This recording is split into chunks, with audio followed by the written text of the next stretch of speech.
প্রিয় দর্শক, আজ শুক্রবার, ভাবছিলাম বাইরে কোনো রেস্টুরেন্টে খেতে যাব, কিন্তু হঠাৎ করেই মনে হলো যে অনেক ধরনের স্যুপ তো খেয়েছি, নিজের হাতে ইলিশ মাছের স্যুপ বানালে কেমন হয়। তো দেখতে থাকুন ইলিশ মাছের স্যুপ রেসিপি।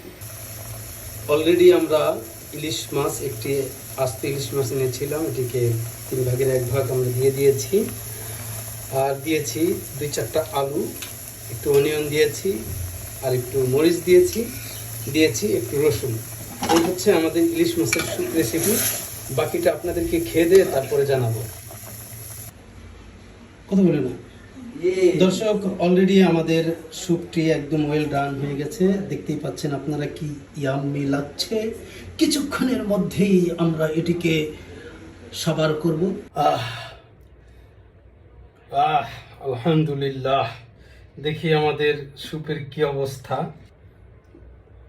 ওয়াও, মাশাআল্লাহ, ওয়াও, মাশাআল্লাহ, মাশাআল্লাহ, সো ইয়াম্মি।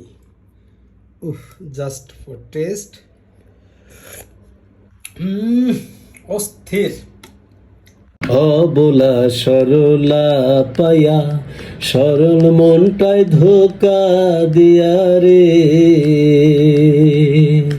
আমার বুকে শিল মারিয়া কার বুকে তুই ঘুমাইলি, পুইরা পুইরা বানাইলি সালি, প্রাণ বন্ধু রে তুই কি করলি, পুইরা পুইরা বানাইলি সালি।